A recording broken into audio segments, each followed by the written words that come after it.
CV squared has 51 minus degrees of freedom. Make me. I got hungry and I ate it. We're Americans and we don't like competition, okay?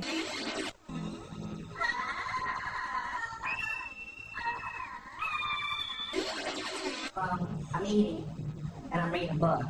And this waitress comes up.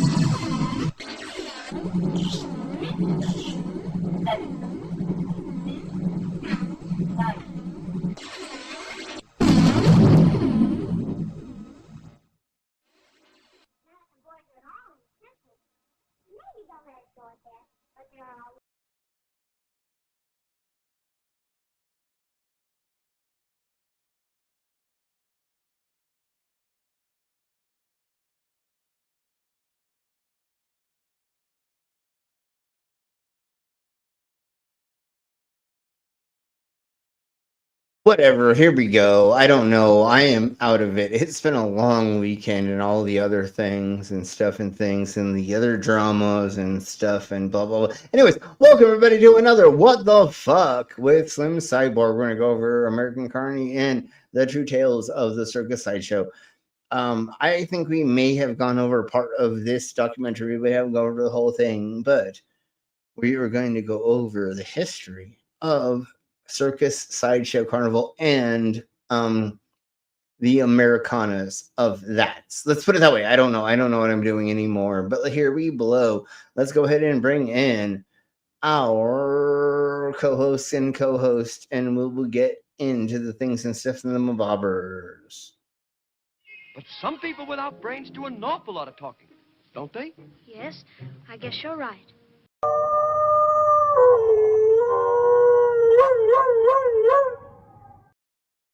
And that's what she said last night. All right, let's go ahead. How are y'all doing? Doing good. Doing good, mate. Pretty good. Good. I'm a little sore and things and stuff. My ears are still training. I got sunburned. I had a lot of fun things happen with me and Kitty Cat over the weekend when I went and visited. We spent way too much time in the sun. That's why I said that I'm sunburned. I accidentally put my hand in my animal trap wrong, so my knuckles are sore as well. And what was the other thing? Something else is. Oh, my tattoos are still healing. Oh yeah. So I know why you put your hand in the trap wrong. Yeah, you were distracted. I was just exactly. I had two hot, sexy females next to me. Your brain was in another part of your body. Yeah, exactly. Take your dick. Was no take your brain. It was all somewhere else. Well, that's what it was. That's what it was. So, anyways, and other things, and like I drove hundreds of miles, back and forth as well, and things and stuff and things. So I am exhausted. So I am going to be off my fucking shit today for sure. But let's go ahead and do into this. I can hear somebody typing. Who's typing? Right. Oh yeah, that's me again. I figured it was, but I just wanted to say. So let's do the intros, and then let's say a little ton of my chats, and then we will get into this song, and then we'll get into the documentary that we were going to be going over. And I was hoping Kitty Cat was going to be here because that's the reason why we did this, but that's okay. Disclaimer: the views and opinions expressed in this program are those of the speakers, commentators, experts, and/or hosts. They do not explicitly or necessarily reflect nor represent the channel's policy or the views held by this channel or broadcaster. The broadcaster or its channel cannot be held accountable for all or any views expressed during this program. It's just like Killer Cop 4, but she's got Hema instead of fry cook balls. I need you, Action Bastard. Action Bastard, I need you. Action Bastard, I need you. Why am I wasting time dancing? You want to know why? Because the world is fucking flat, dog. And everything that you see up there, as far as like planets or stars, yeah, guess what, dude? It's fucking fake. It's just lights up there. The government put those lights up there so you dummies could just act like there's something up there. Wait a second, are you a flat earther? Call a crackhead. You're stupid. Yeah. Yeah. You're stupid. All right, let's say hello to Sentimentals right quick, and then we will get into this fun thing, and then we'll get into the other things and stuff, and whatever. You know how this bullshit goes. It's just a bunch of fucking crazy shit anyway. So let's say hello to the Stop the Stupidity. Hey, stop. And here is their commercial.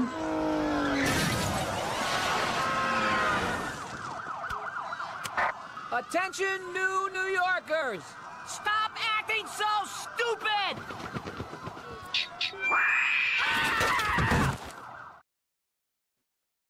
Exactly. And we have a J. Troy. Hey, Troy. We have Carrie. Hi, Carrie. Welcome. So while we're waiting, Vas's Los. Thanks for posting the StreamYard link. That gave me another 10 minutes. No, yes, definitely. You're welcome. Fuck! When I saw that, I told my phone set a timer for 10 minutes. 10 more minutes. Around and fell asleep again. Good. I'm glad I could give you time. Although I'd like to give my kitty cat 10 more minutes. But anyways, we'll talk about that later. So now let's go ahead and play this before we get into the documentary that we're going to be talking about today. Because this is so fitting. And if it's not, I don't fucking care. It's my fucking show. Oh yeah, this is a great show. I know, this is brilliant. Yeah. They let the pigeons stay. They give them names and feed them bread. They live in Philadelphia. You have no chance, old man. Your queen is cornered, I say. Chew the bird off the bone. Don't need your cane for this job. Whoa. Click your heels, dance, grab a girl, dance, but don't remind me. While I'm here, dance. Clap your hands, dance. But don't remind me. While I'm here, dance. You're out of breath, I see. You need a rest, maybe? Let's tear the lid off this thing. Whoa. One last step will go. One last step and that's it. I've got more people to see. My friends, it breaks my heart. Whoa. Click your heels, dance, grab a girl, dance, but don't remind me. Just while I'm here, dance. Clap your hands, dance, feed the birds, dance, and don't remind me. But while I'm here, dance.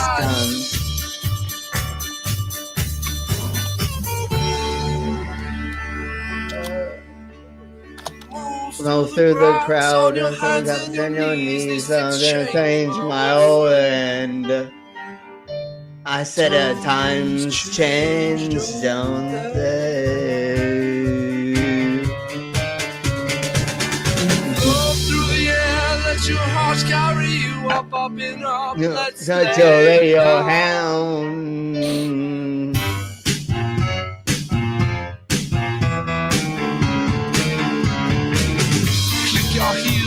Dance, grab a girl, dance, but don't mind me. Just while I'm here, dance.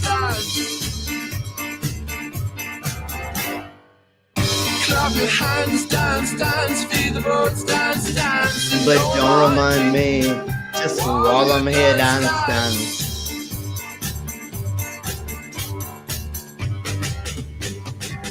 Bandit. And there we blow. Okay. I felt. I think they're an English band. What? They're English? No, there's no way that they're not American. Yeah, of course. I thought they were an English band. No, they are totally. They're totally an English band. I was taking the piss. I was being an asshole. No, I think I've seen them. No, I believe. Yeah, in Camden in London. Yeah, no, yeah, I believe that's where they're located out of, and they are the pale young gentlemen. And yes, I believe that's where they come from. They come inside of. I'll go. Okay, I'll stop right there. All right, let's start with this. And I was hoping my kitty cat and cat would be here to join us for this, but that's okay. Maybe They can tomorrow. watch it later. Well, and they can watch it later, and maybe tomorrow, whatever. But here we blow.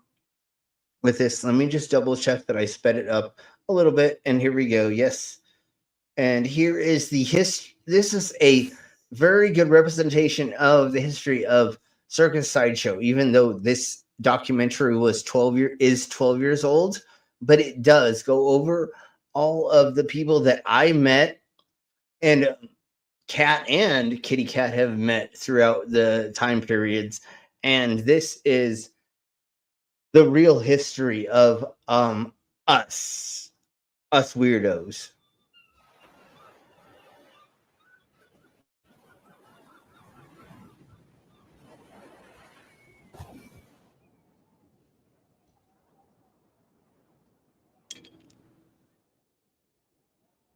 This is a trading world of men, women, and children who cannot live on gravity alone, need something to satisfy their gayer, light moods and hours. And he who ministers to this want is in a business established by the author of our nature.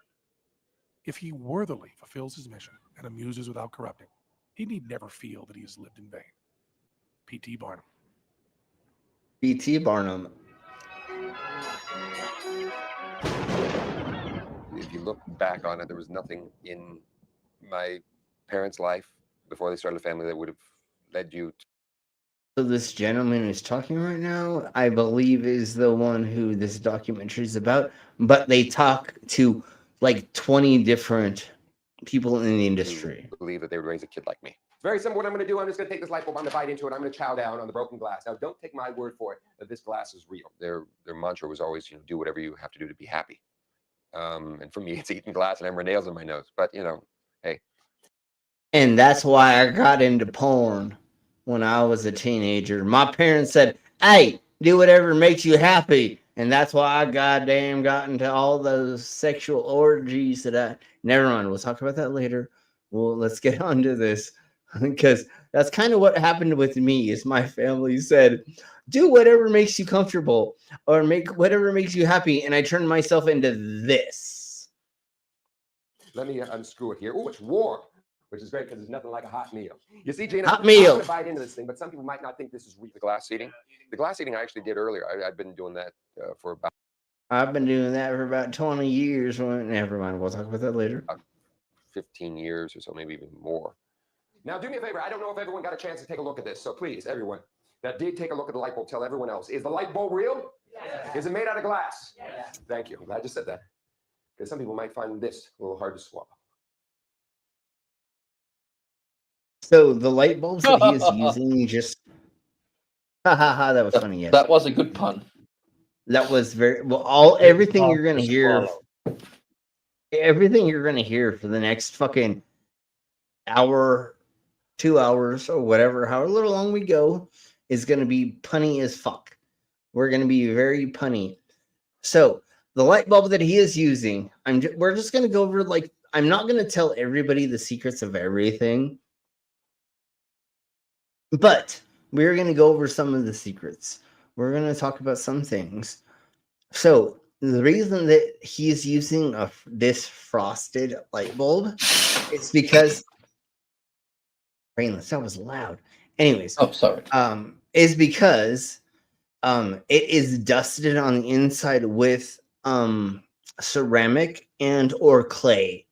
And that's where the light bounces off of to make it so there's more diffusion to make it light up the room better. There is ways that they can use things that are synthetic, and you don't want to eat those. So you can look up a light bulb. I'm not going to say anything more than that. Let's just go with that.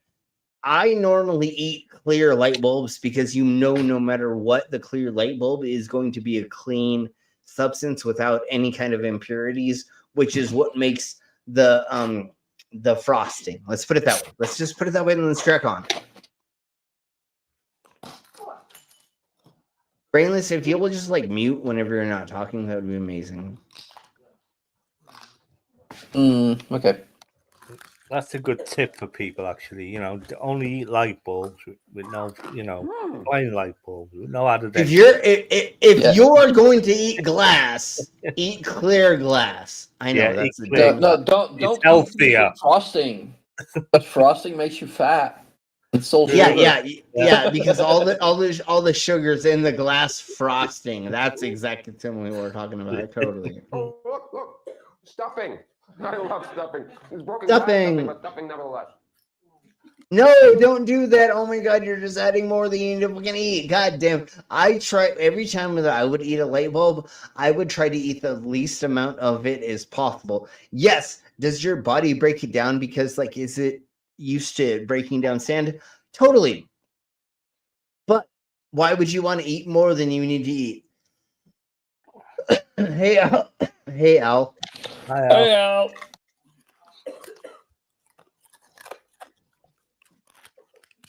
It'll be over soon.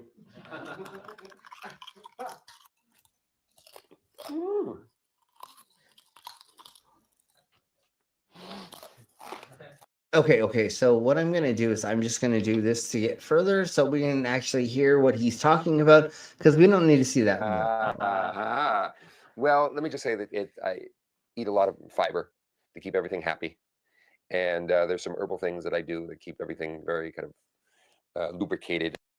So when I used to eat glass, I was told to eat a lot of fiber, like he said, and oils. So when I used to eat glass, there was a lot of eating salads with olive oil or oil dressings. Let's put it that way. Nice. And flowing freely. You know, there's one thing that makes us all worthwhile. That's the look on your faces right now, especially yours. Yeah, makes us all ordeal. But once again, I'm going to say this really quickly. Getting it to go down using this method makes it easier. Let's put it that way. But once again, everybody's like, "Oh my God, what does it look like coming out?" And we've talked about this, and I'm going to talk about it again and again. The human body is used to eating sand.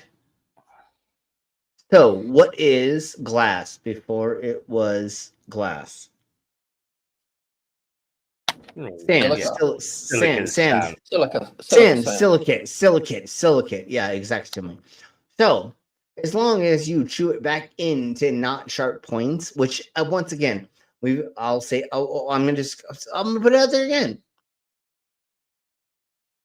Glass only holds its shape until it's broken, and then it wants to fall apart very, very fast. Will in the initial point of it breaking become very sharp? Fuck yeah. But after you bash it and you turn into things, what shape does it turn into? What are the shape of the planets? Round, right? That's what happens to everything in the world when you bash it against anything enough. It wants to turn into a ball.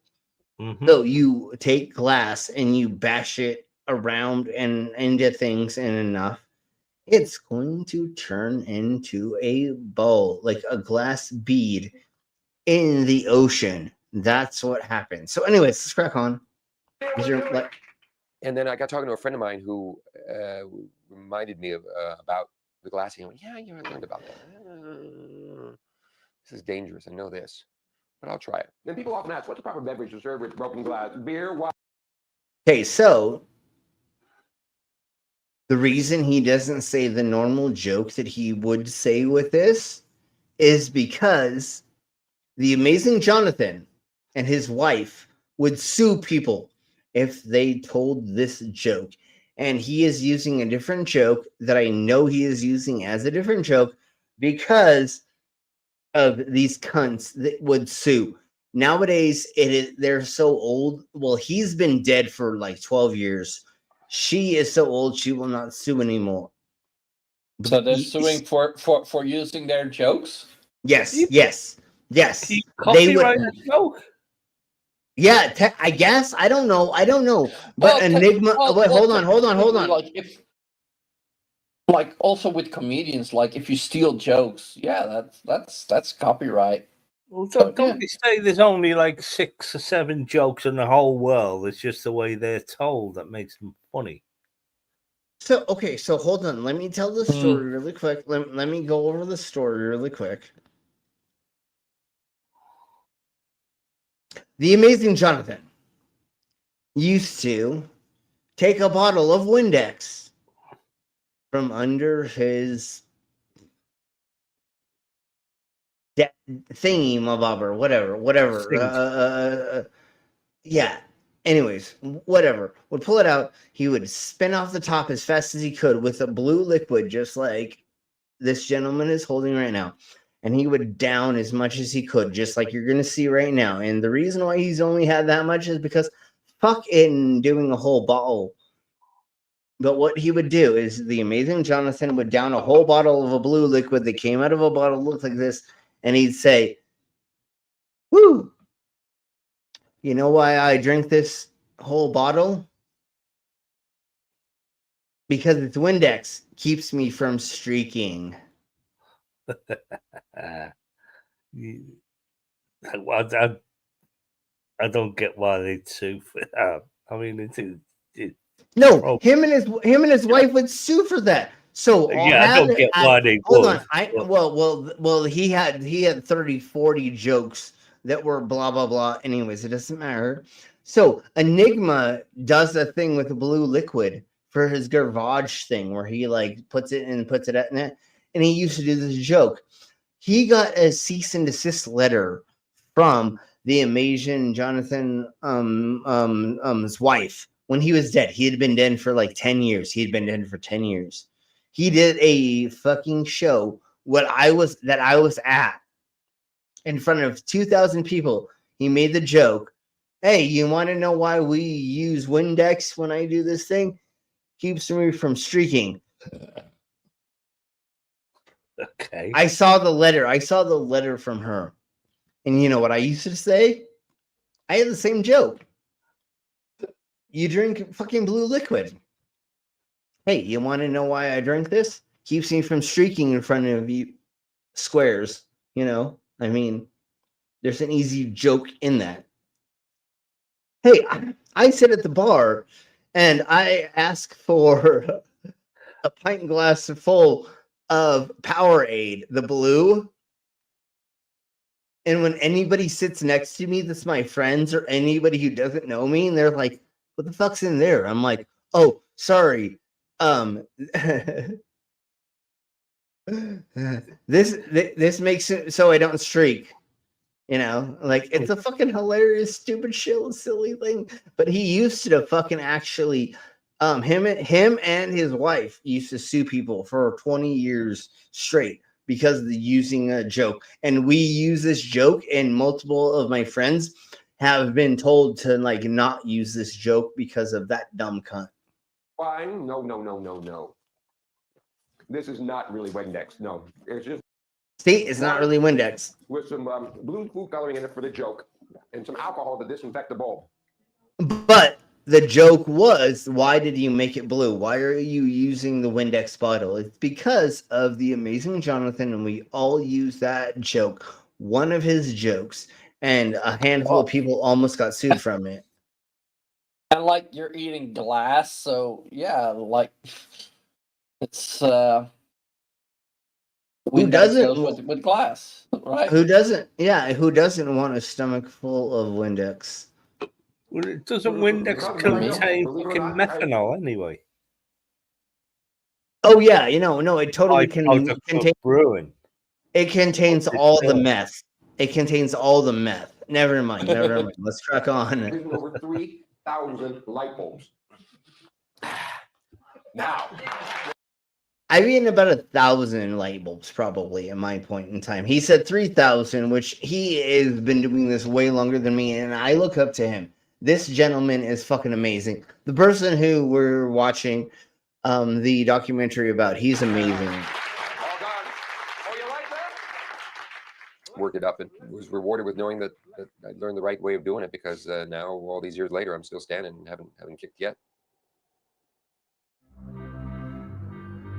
Now we're getting into the fun stuff of the other people in the industry.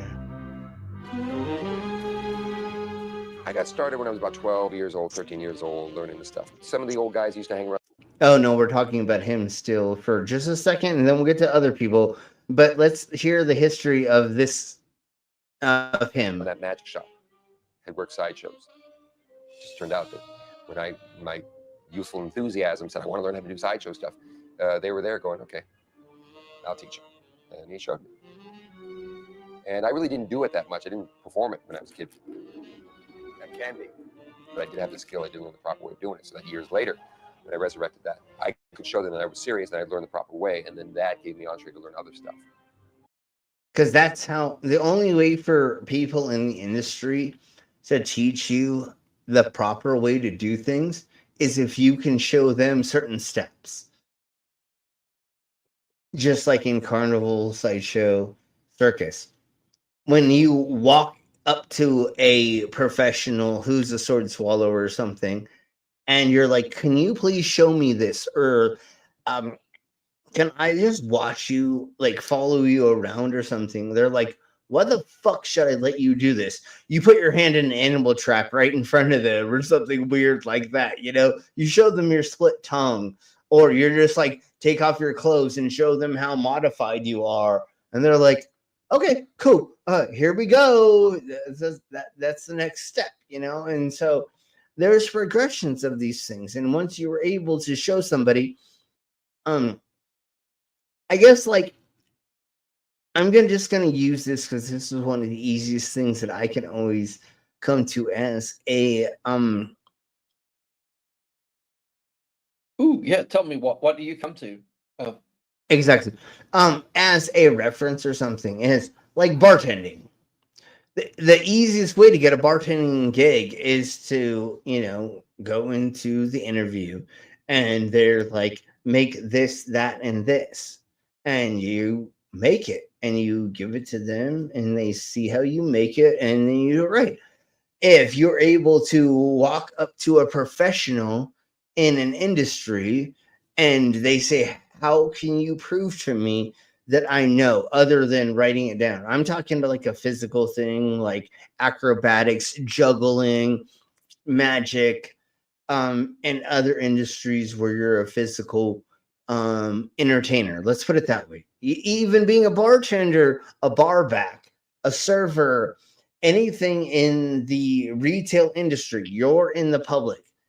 The easiest way to get the job is to show them that you know how to be in the public the best way, shape, or form, and or to upsell.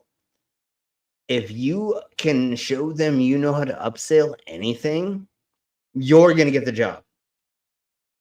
If you say, oh yeah, if somebody comes up and they want a Bloody Mary, and I say, oh, you know, if you for $1, you can get this, and it's going to taste so amazing. And there's never been a time that nobody has ever said that this vodka, this tequila, this, and this drink as an upsell, $2, $4 more, isn't going to make you, you know, make it. So if you tell anyways, okay, let's track on. You know, the M&M was created in World War II. True. And was specifically designed for GIs, so they wouldn't get their fingers all messy when they ate candy. That's what she said last night. They wouldn't get their fingers messy when they with candy. Anyways, and you know what, candy, the women, not the anyways.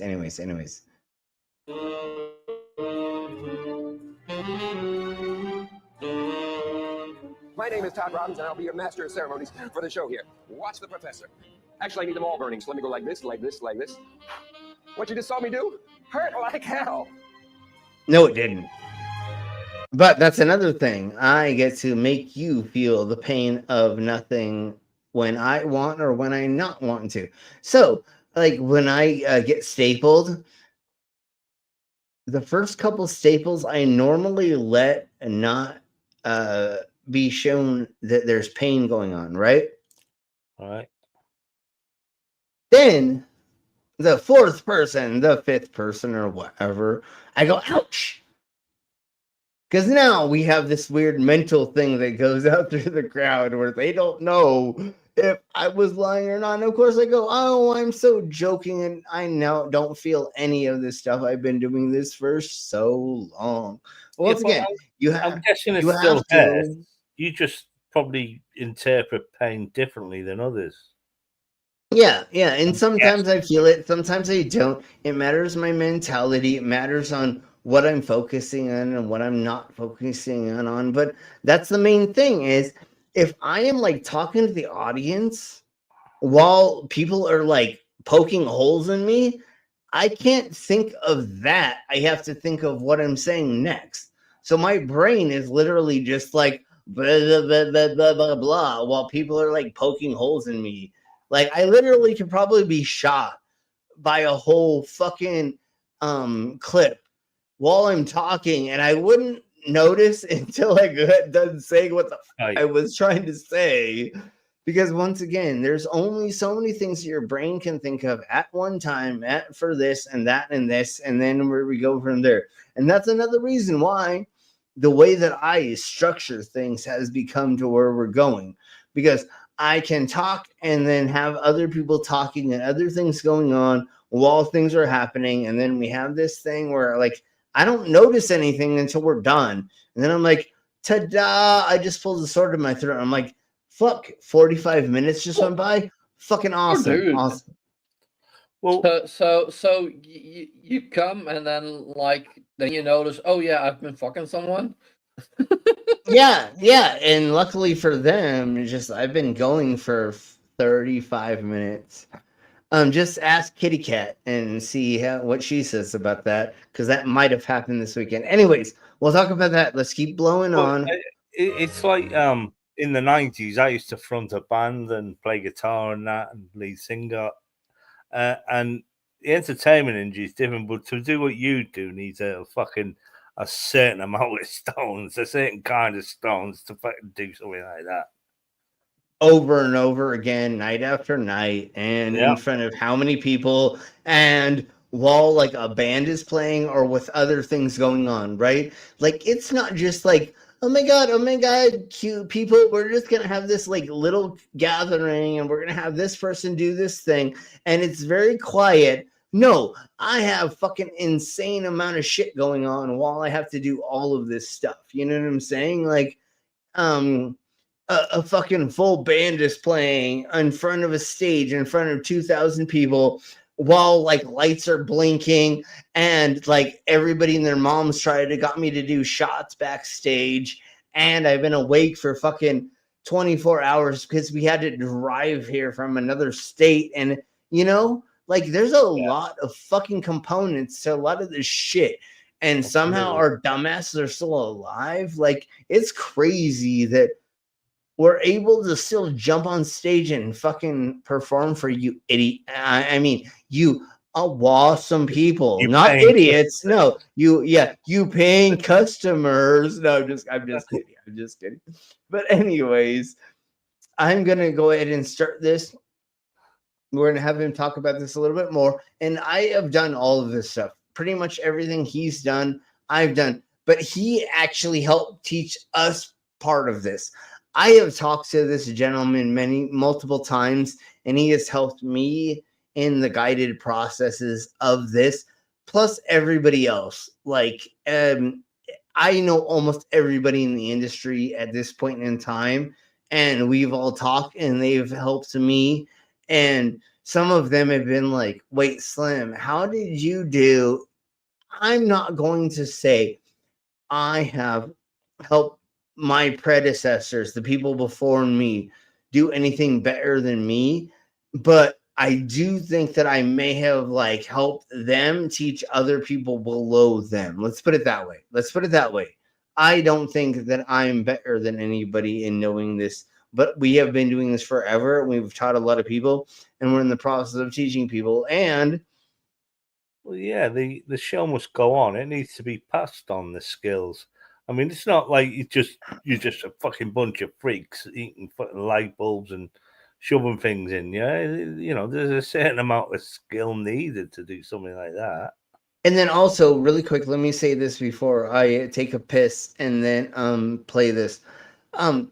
We don't just teach anybody any other things for anything for no reason. No, there is a ladder, a step way, or there is an entrance point to getting to where I'm going to get at. None of us are going to walk up to if a 12-year-old comes to me and says, "Teach me how to swallow a sword," I'm going to go, "Ha ha ha, you're very cute. That's awesome." But no, let's go ahead and teach you how to build a carnival game first. Let's teach you how to do a magic trick. Let's teach you how to build yourself into finding a way into making a set and or becoming and getting yourself in industry. There is a step ladder, I guess is the best way to put it, or a pyramid to getting up to the top, where I can't let you do this. Just like even with, I'm just going to make this as a reference, with even Kat and Shiva and a handful of other people. I will not start training you in swallowing a sword until we go through a handful of other things first. Yeah. There is a progression. You need to learn to ride your bike before you start shoving it up your ass. Well, and I need to understand that you're going to follow my directions well enough and long enough and not jump the gun before I say you're not ready. So you don't get hurt. So I don't want you to die under my wing. Not hurt. I don't want you to die. And that's the thing. Yeah. Some of this stuff could be deadly. Most of it is just very injurily. I know that's not a word. I get it. But most of it is you will just end up in the hospital for a month or two, and then you're going to be very annoyed and probably never talk to me again because you jumped the gun, and you're going to blame me even though it wasn't my fault because I didn't tell you to do that next thing yet. Anyways, so there's a progression of the way that we do this. We don't just go to a 16-year-old and go, "Hey, you want to swallow a sword? Here's a goddamn sword. Throw it down your goddamn fucking throat." I mean, that's not the way the world works. And even putting hands in animal traps, like I helped this weekend and we went over, and it was a slow progression, even though I believe that there were people that knew what they were doing there, but we showed somebody new, and then we went over things, and it was a slow progression. And did I fuck up? And I showed them, here is how you fuck up on accident. That's how the world works. So let's track on with this a little bit.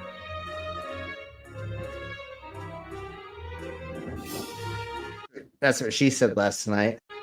Huh? I don't know. I've met a lot of great people. There's some shifty folks in the carnival and the sideshow, but there's some great people. Oh, it's all Just interesting. It's all immoral. It should be illegal. When I first started into that kind of extreme, it was 4 9-inch spikes. And I get on 4 spikes and put my arms and legs in the air so that I'm completely on those nails. I would have to say, yes, I'm a woman with a beard. I'm not the bearded lady, which is the title for a sideshow role. And the next thing you know, you have this house full of two-headed babies and unicorns, and it needs a place to live. I mean, I think I draw a little bit from sideshow and a little bit from rock and roll. This 10-inch barbell that is held by both of my nipples, and I can crush objects by the sheer force. There's good old Nippolini. That's good old Nippolini. Him and I have talked a bunch because I lift weights for my nipples, and he was the influence of that. And we talked a lot about that. I'll try this at home because this has caused permanent damage to my left eye, and I have unfortunately ripped out. Do not put hooks in your eyes. Do not do this. Everybody, do not fucking do this. I won't even do this, and a handful of all of my friends will not do this. Of my eyelids doing this. This act is called eye hooks. Sideshow No, we would don't always do have, it. what they call the pretty act, something that wasn't disgusting or disturbing to kind of give you a break from the freak you just saw. The wild. And that's what my kitty cat and the snake charming belly dancers and the fae dancers and other things that I'm gonna have on tour with me is to break up my ugliness and how weird all the craziness I do is because once again, like we've talked about in the past, when you put on a show, you can only make people want to puke for so long before they do. So Jim Rose and Enigma and a handful of other acts in the 1990s, they thought it was fun to get people to want to puke, but they lost a lot of their audience. The best thing to do is make people want to almost puke, being turned on, then almost want to puke again, then almost be turned on. It's an ebb and flow. It is a roller coaster ride that we put you on, and that's what makes our shows so attractive to where people want to keep coming back, and or I keep getting booked all around over and over again. So here we go. Wild West performer who served this purpose also in the sideshows. I like people who look at life differently. I find people who live within life's boundaries uninteresting. I find people who live outside the boundaries marvelously fascinating people. In the old days, there were people in every town, every city in the United States were exposed to a sideshow once a year. And the way that people used to join a sideshow is the way he did. People would come and see the show, and they would join the show. The one great thing about circuses or sideshows or vaudeville or anything cool is it's a direct connection to your childhood. Exactly. It was a connection to your childhood for sure. A way for things that you thought or you saw when you were younger, but now we're making it more cohesive and more safe for the people that are involved. Okay, this is Coney Island. We're at the kind of the center of it all. This is Stillwell and Surf Avenue. Steeplechase Park was right down there. Dreamland was right down there. Little Park was right over there. Let's start off by, where you grew up and your family.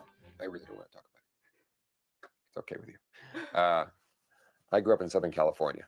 My father was born in California, and my mother actually was born in Minnesota. Both of my parents grew up in the Depression, and it's a fairly common thing that you get.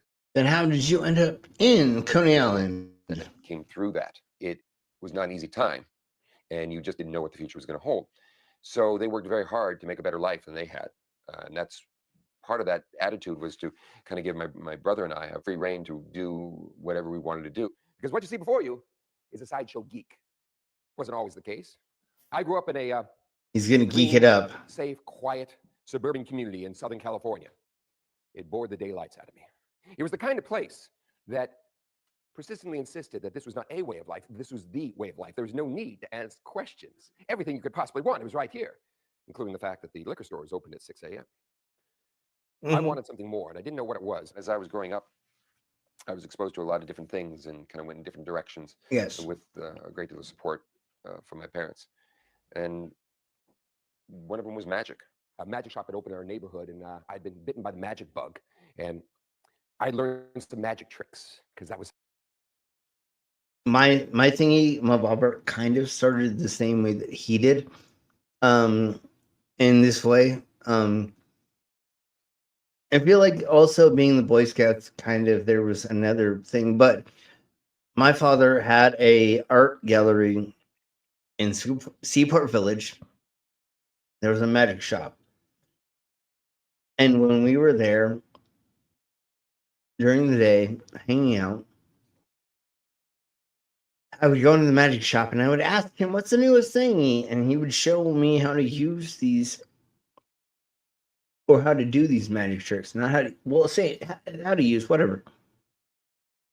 And then eventually he kind of like told me like, hey, if you're interested in this a little bit, like there's a way to like set up a set, you can do this trick first and then this. And like, he like So you would show me the newest magic trick, and I would go to my father and I'd be like, "Hey, Dad, I need $20 for this magic trick or whatever," and he'd give it to me. And eventually, that's how I started. I started with doing magic from these, little things that he gave me. There was like the coin trick. There was the ball and cup. There was the Egyptian mummy casket or whatever. There was this. There was that. And then that's where I started my career doing public entertainment, I guess is the best way to put it. Something kind of unusual, but I wanted something more. I wanted to see real magic. There was a group of young magicians in Southern California, in my hometown of Long Beach, California, that called the Long Beach Mystics. And then I got involved with the Magic Castle up in Hollywood as a junior member of the Magic Castle, and at the same time was doing theater in school and stuff like that. And I just basically wanted to pursue performing. After the end of high school, I went to college, got a degree in Bachelor of Arts in theater, which is a great useless degree. It's almost as bad as a degree in film. So I studied classical theater, voice, and all the movement and all the stuff that goes with it, and did some theater, a lot of theater in San Francisco, and then moved to New York here about 21 years ago, and got a sublet around the corner from here for 6 months. Some people who were going on tour, and lived in their apartment, looked around, and found an apartment that we're in right now, and I've lived here for over 20 years. It's just been a great little cheap place that is pretty low maintenance. There's a lot of things. Go to Branson and go, travel around and do whatever I want, not have to really worry about things too much. Yes. Okay. So now let's get into just a little bit of some of this history. Like this. I'm going to use the loo. I'll be right back. And then we'll talk about some more of the history and we'll go from there. The history of sideshows basically moves from downtown Manhattan right here to Coney Island. From the 1880s on, Coney Island is the sideshow capital of the world. Now, the mother of all sideshows was the Dreamland Circus sideshow put together by Samuel Gumpertz. And that wasn't a 10-in-1, that was probably a 20-in-1. It was incredible. But in Coney Island, in its heyday, you didn't have one, you didn't have two sideshows, you had 5 of them competing with each other in neighborhood all at the same time. We're proud that the building we're currently in, here at the corner of Surf and West 12th Street in the 1950s and early 60s, was David Rosen's Wonderland Circus sideshow. So there is history in the very building we're in continuity, and that's pretty awesome. We are the last place anywhere that you can see an authentic 10-act-in-1 circus sideshow, and it's appropriate that we're doing it in Coney Island, which was always home base for sideshow culture. Doing it in New York City in Coney Island, we think we've picked the right location for the National Center of Americano Bizarro.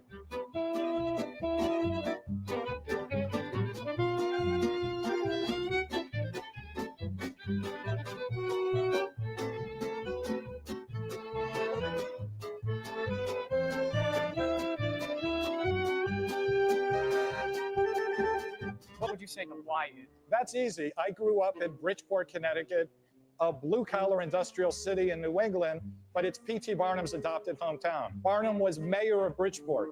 There were statues of Barnum all over Bridgeport. There's streets named after him. When you grow up in Bridgeport, Connecticut, you end up thinking that midgets, that freak shows, that elephants are all American. So my obsessions as a child were Barnum, were sideshows, were amusement parks, were vaudeville. So that when we're I all of ended up with those. 2 degrees in theater, and what do you do with 2 degrees in theater? You obviously move to New York City.